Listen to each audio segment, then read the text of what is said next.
All right, looks like we're live. Welcome to the Standout Business Show, where it's all about making a bigger difference by doing business differently. I'm Brad Powell, and if you're a business leader who refuses to blend in, if you're ready to create a bingeable brand that can't be ignored, if you want loyal customers so pumped they're sharing all your stuff with their friends, you're in the right place, because today we're talking about how to make your message your movement and build a legacy brand. So here's my question for you. Have you ever wondered why some entrepreneurs seem to scoop up all the attention? They pull off massively successful launches, they get featured in top media outlets, and they seem to snatch up big opportunities all the time. Well, it's not because they're necessarily better at what they do or have more experience. It's because they've created a legacy brand. So today's guest, branding expert Tiffany Neuman, is coming on to share how you too can create your legacy brand that elevates your impact, your income, and your influence. Tiffany developed her legacy brand method to capture your personality and create a more compelling, impactful, and inspiring presence. So whether you're just starting on your path to success or you already have a seven-figure business, Tiffany's here to talk about what it takes to create a legacy brand to match your big vision. And with that, let's start the show.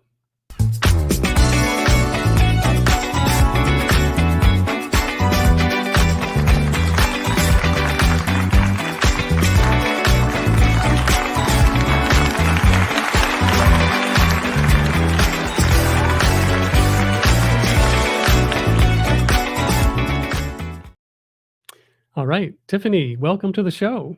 Thanks so much for having me, Brad. I'm excited to be here with you today.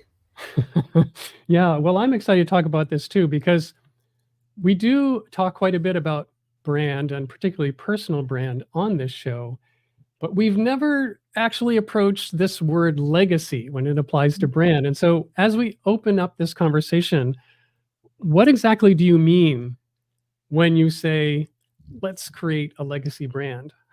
Sure.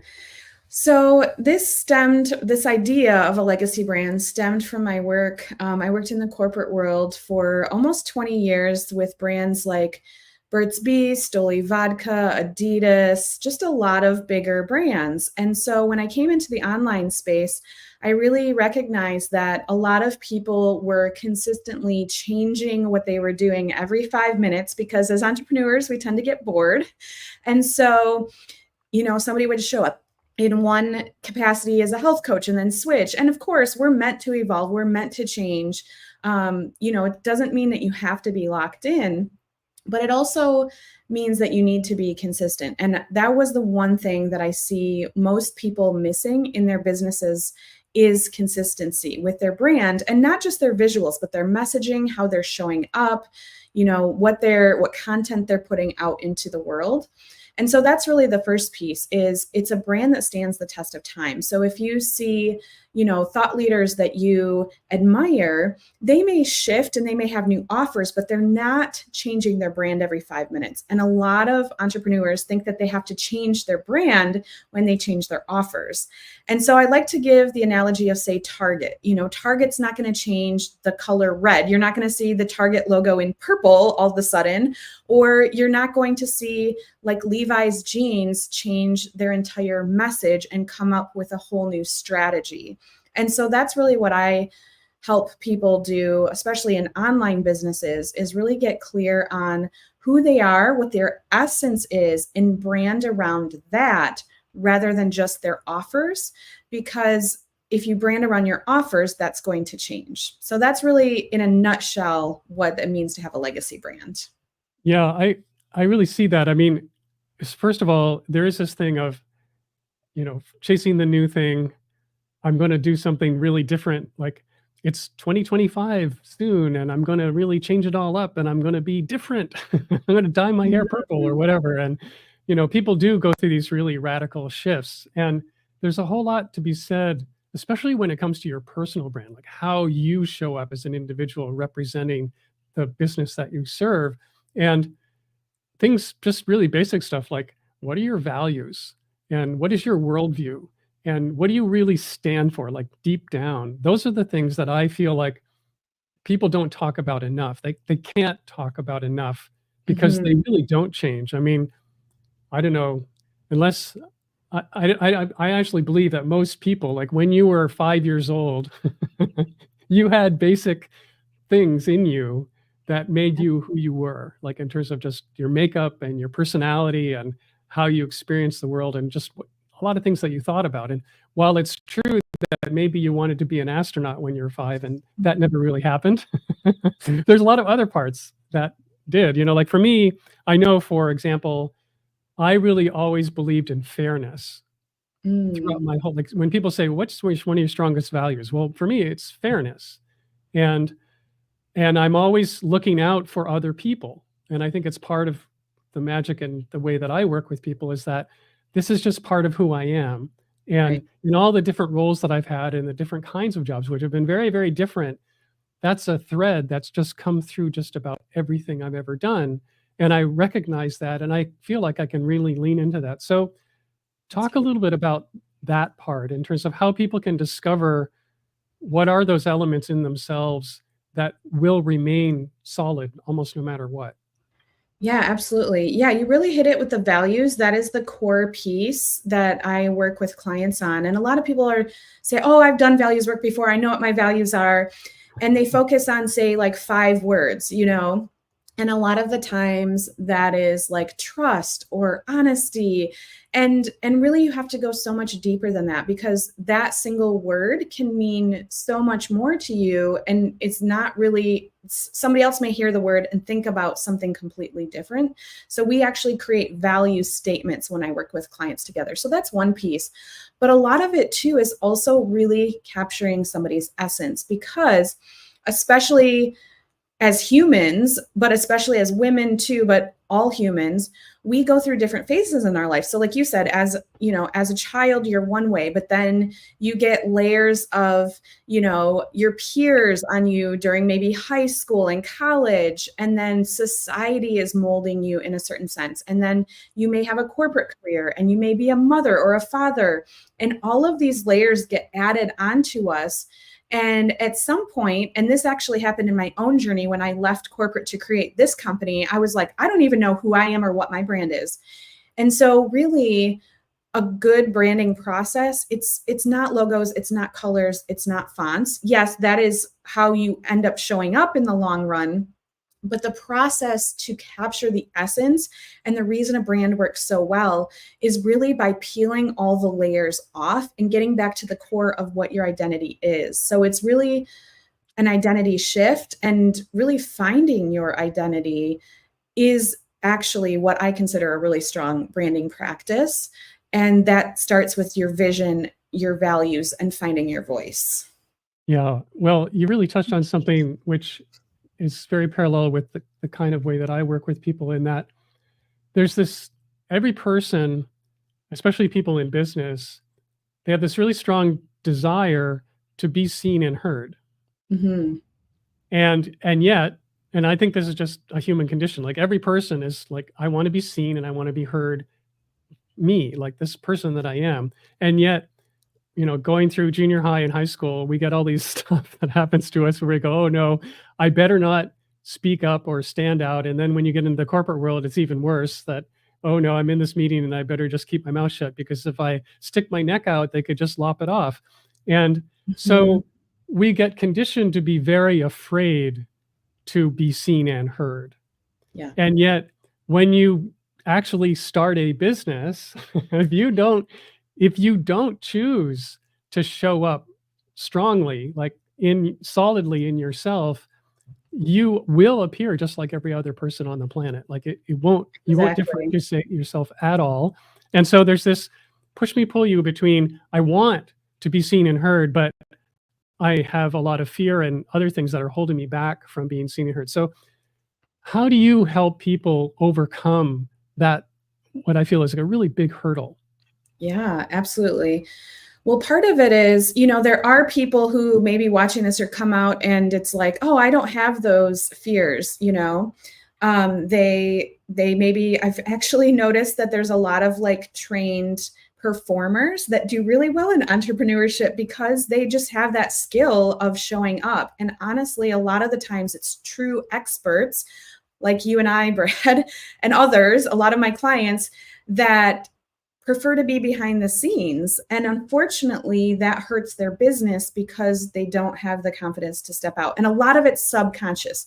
And again, when I made the transition from corporate, I use myself as a case study because even as a child, I was afraid to like ask the waitress at the restaurant for ketchup. Like I was petrified. I was never in the spotlight. I did not enjoy it. Same thing in the corporate world. I was one of the only women in the C-suite. It was, I would stand up for myself because I had to at certain times and I would say things, but it was always really difficult. And I didn't know that signing up to be an entrepreneur, I mean, it's common sense. Like now it makes so much sense, but I was so focused on, I'm going to serve clients. I'm going to make a difference. I didn't know that I was signing up to be like a full-time marketer, basically. And so I had to do a lot of that work on myself first of like, okay, how do I get comfortable with this?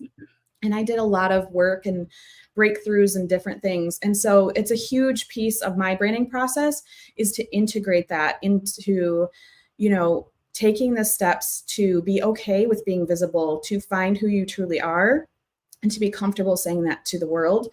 And so I really believe that branding is like a personal development process, just like entrepreneurship is, because if not, again, it's putting pretty logos on a website, and that's really not going to do you any good if you just build a website and think that people are going to show up, right? Yeah, exactly. Well, I want to go into some of the other language that you use really commonly, which is making your message your movement. And this whole idea of building a movement behind the work that you do. And so talk about that, because I think this is really critical. I think, and I'm going to relate to a previous bit of work that I had. I used to be a program director for an Outward Bound school in the Pacific Northwest, which was a sailing program. And the way I came into that program was that I had started my own program, and it had been running for about 6 years. And then Outward Bound, which had just done mountaineering and had never done any sailing, approached me because they thought what I was doing would work really well for the Outward Bound kind of thing.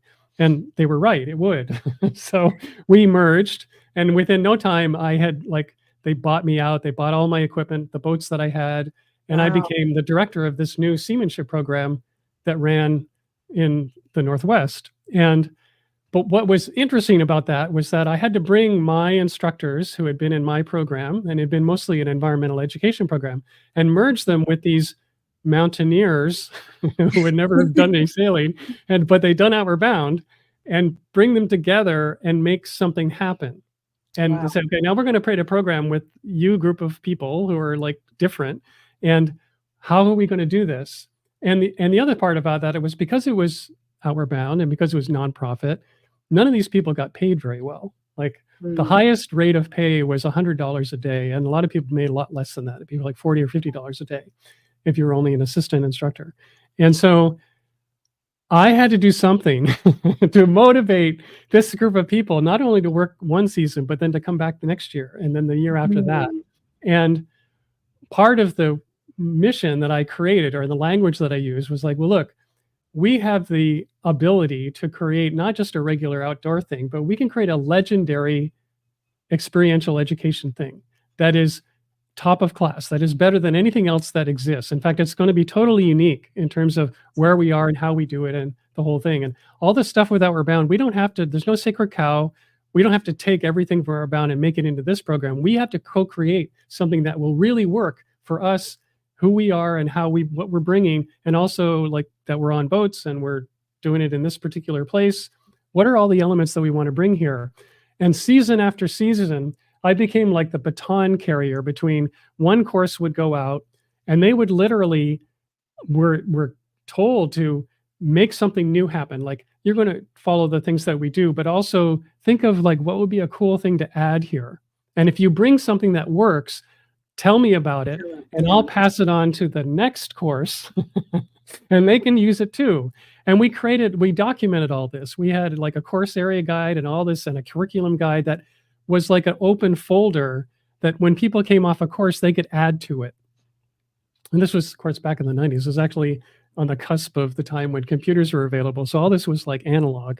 Right. And, but what it worked. Like I had instructors who stayed with me year after year from like the very first season, and they bought into it. And they bought into it because they actually believed that, yes, we're doing something really, really cool here. And Yep. I get to be a part of making it happen. Like I get to be one of the creators who's making this work.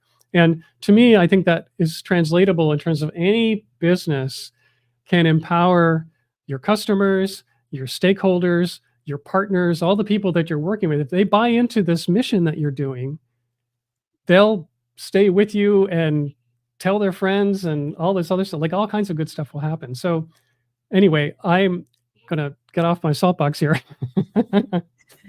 Tell me how you approach this, making your message your movement. Yeah. Well, thanks for sharing that story. That's amazing. Especially my daughter just this year started environmental school, which is something sort of totally different, but that sounds like an amazing program. And like you said, it's about getting people engaged and excited about your mission, basically. And so as far as the brand is concerned, it's really getting clear again on everything we talked about earlier, but also what is the mission? What is the vision? And then baking that into all portions of the brand. So you nailed it, because a lot of it's not even in the marketing. That's kind of obvious. You want the marketing to share that and for people to get on board there, but it's also in the customer experience. So once people are in the journey, how are you nurturing them? How are you supporting them? How do you get them excited about staying part of it? And then also, how does that pour into like even your website and your visuals? Like how does every touch point of the brand point back to the mission? And so I have a lot of clients that I work with that, it's one thing to show up and be an influencer, say on social media, but I have a lot of clients, myself included, who don't really love social media. Honestly, like we're here on LinkedIn and YouTube, and those are my favorite platforms. I was a professor back in the day also, and I'm like, I can come on here and teach. I don't want to be an influencer on Instagram. It's just not who I am, and there's nothing wrong with that. But we're told that we need to do all of these things. So the cool thing about making your message a movement, I think a lot of people hear that and they think, okay, I have to speak on the stages and I have to be an influencer on Instagram and I have to do all of these things.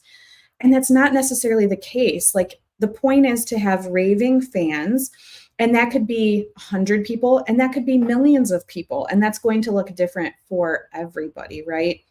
And so I just love to have everybody in the audience think about like, what is making your message a movement mean for you? Because even if you're affecting like myself, I don't have a massive audience. I don't want or need that, because I stay very busy by referral and by partnerships, because the work is quality and I have a raving fan base.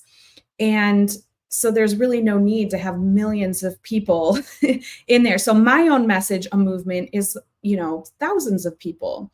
And when you get clear on what that looks like for you, your brand, your business, then you can really look at, okay, what can I double down on and what can I remove? So for me, I'm, especially in 2025, I'm going all in on my beliefs and really getting rid of most of my social media except for LinkedIn, and doubling down on what works and what feels good to me.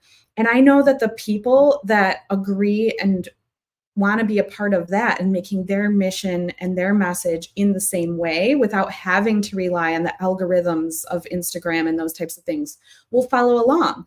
And those that love Instagram and are obsessed may not, and that's okay. So I think we have to be really clear on what we're focusing on, and then also be okay with releasing all of the shoulds that we often carry in order to really make our message a movement, and decide on like what we want that to look like. I have so many clients that first come in and they're like, I want a best-selling book and I want millions of followers and I want this and I want that. And that's cool if you do, but do you really want that? Or do you even really need that to have a successful, thriving, and profitable business? Probably not. So those are some of the things that I think we need to think about deeper instead of just assuming that's what it means to be successful. Like, we need to define our own definition of success. Yeah, I couldn't agree more. I mean, I think especially for businesses, like if you're a service provider and what you provide is a fairly high ticket offer to people, you absolutely do not need lots and lots of fans on social media to make your business work really well for you. In fact, if Exactly. you do have that kind of exposure, what you end up with is a lot of very, low engagement type of relationship with all of those fans. You can't possibly have a deep connection with that many people. And when Totally. somebody wants to hire you for the thing you do, you actually have to have a fairly deep connection with them. They have to really feel like you get them and you understand them and that you see Mm. them and they're feeling like, this is the person for me, like, and they really feel actually genuinely connected with you. And Mhm. dancing around on TikTok and doing whatever on Instagram isn't necessarily going to get you there. No, and I think so many people have that confused because that's kind of what we've been sold and told over time, and it's just not necessarily the case. And it can distract us so much, and that actually leads to what we were talking about earlier when people keep changing things all the time because they're not focused and they're like, "Well, that didn't work, let me try this. Oh, that didn't work, let me try this." Where really, if you would just stay focused and not worry about all the vanity metrics and really focus on serving people well and connecting with the people that you really can impact, that's what's going to create that raving fan base and make your message a movement in the end. And I think we just have this expectation of it being something totally different. Yeah, I had a really interesting guest on about a month or so ago. Her name is Karen Gillen, and she's a business coach. And what she was talking about was how to make the work you do, this transformative thing that you do, into your marketing. As Hmm. in, like, if you're a coach, it's very simple. Bring somebody on, coach them, record it, and that what comes from that recording can be a body of work and contribute to a body of work, which is showing you in your zone of genius, doing exactly what you do. And you don't even necessarily have to include the other person part of the recording. It's just when the parts where you are sharing your nuggets of wisdom or your best stuff or the thing that you just came up with, the insight that you had in the moment, Right. which we all do when we're in those situations with our clients. That's the stuff that you put out as part of your messaging. And So I true. just think it's brilliant from the point of view of people get content creation all wrong in the sense that we've all been sold on how we need to be content creators, and we have to go out and create, which means that you have to figure out, well, what am I going to talk about and how am I going to do it? Like, do I get on video? Do I blog post? Do I get on Twitter? I don't even like Yeah. And Twitter. then we're also told we have to be in all the places at the same time.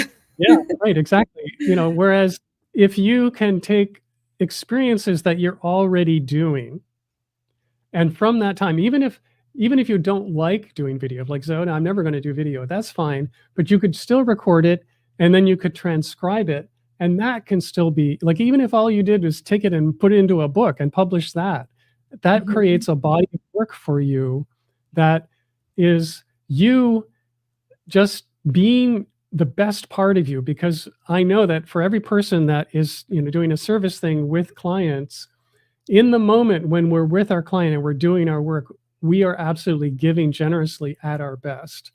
And Mm. that's the part where it's easy, like your stuff is just going, like you're in the flow of the That's thing the that you magic. do, and Yes. magic happens and the clients get it. The trouble is that only one person gets it at a time. And so if you're able to bottle that and share it to a broader group, then great, it's awesome, and it's really all you need to do. So anyway, I just think this particular way of putting things together is a pretty brilliant thing. Yeah, I agree. And I love that you model that too, with this show and how you show up. And I know you help clients with that too. So it's such a big part of the brand. And I think I mean, I could talk for hours about it, but a lot of us, a lot of people also show up as they think they need to be rather than who they truly are, which is what we talked about earlier. And that coupled with thinking we have to do all of the things, you're right. It can be so much more simple. I don't know. I've been obsessed with the book 10x is easier than 2x this past year. Yeah. And it changes everything when you really look at how can you look at everything through the lens of the 20, it's like the simple Pareto principle of the 80-20%, right? Looking at the 20% that's really working. And you're right. When people see you in your zone of genius and sharing your magic, that's one thing. But when you're trying and you're putting little nuggets out that really have no reference and they're just kind of random, people aren't going to see your genius. So 100% agree. Yeah, I recommend that book as well. It's a good one. It's a really great read, and there's so many things in there that you can just take and start incorporating into. It's really about and this goes back to the beginning of our discussion, like who do you need to be Exactly. to actually achieve the success that you're thinking about? Like you as the individual, who do you need to be? And I really the one part that really struck me was this thing about uh, you can live in the gap or live in the game. Yes. And I know that I'm thinking about, oh, I'm not where I should be. Like my vision for the future is somewhere way up here. And the trouble with that is the more you go closer to that, like trying to get to that thing, it keeps expanding, it keeps telescoping off way beyond you, and you never really get there. But Yeah. if you look It's always backwards a and say, moving target. yeah, right. But if you look backwards and say, well, where was I like just yesterday? Where was I last week or last month? Or any further, time in the past. But even just recently, like what was I doing last summer, for instance? And I Mhm. can see when I do that, oh, look, here's like I did a bunch of stuff and all these things. This is what happened. Like these are the actual things that happened. And look at the progress, look at the difference, look at there's all kinds of things that you can see. And that's a really different kind of story to tell yourself, which then completely positively influences your own identity of like the story that you're saying about who you are, how successful you are, and what's possible. Absolutely. And I think it's important too right now, just with everything happening in the world, there's a lot of people focused on like, oh, business isn't as it used to be and it's not working and this and that. And that's fine. And we do go through difficulties, but as we know, your energy goes where your attention flows, right? And when we tend to focus on that, it's not working. And I'm having one of my best years in business. A lot of my clients are too, and it's yes, of course, it's your messaging, your positioning, making your message a movement, all of those things, but so much of it is those mindset pieces too. And like you're saying, how you're measuring your success, not basing it and comparing it to other people. And I think it's so easy to get caught up, especially in the online space with that, which is another reason that I talk about being social media optional is like, not only is it a time suck, but the comparisonitis out there is real. And when we can just bless and release that and the responsibility to be there. And yes, you still have to be visible, and there's a lot of other ways to do that. Then it just makes your focus so much clearer and, your energy clearer. And that it just, like we were talking about the magic of your message earlier, it just creates magic in your business when you don't have all of these like thoughts and messages bombarding you all the time. Right, exactly. All right. Well, we're getting really close to the end of our time today. If there Yes. is one more thing that could wrap up this idea of creating a legacy brand with a bow, uh, what would you say? What is that? Yeah, I would say it all comes back again to the mission. And a lot of people then think, if I'm don't like, how am I going to make a massive impact if I'm, for me, it was a brand strategist. How is that really going to make a difference if our mission is really going to be the face of the business? And I just want to remind everybody that even if you're impacting one person, that creates a ripple effect. And I really believe, especially in the state of the world right now and everything we're going through, that entrepreneurs, we're the ones who have the platform to make that difference. So I just want to encourage everybody to use that platform and to focus more on being visible and who they truly are. And that's what's, I believe, is actually going to change the world. I love it. That's great. That's a really great note to close on. Well, Tiffany, this has been fantastic. If people want to get a hold of you, reach out to get in touch, they probably won't want to go to Instagram. Where should they go?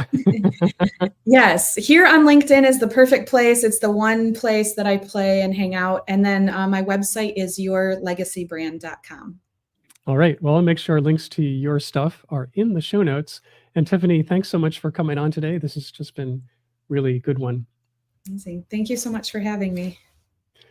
And if you're listening here at the end, I just want to remind you that if you'd like to go and get a hold of the entire archive of the Standout Business Show, you can go to standoutbusiness.show. It's all there, all the audio, all the video, all the extra stuff that I put in there just for our listeners. You can subscribe so you never miss a future episode.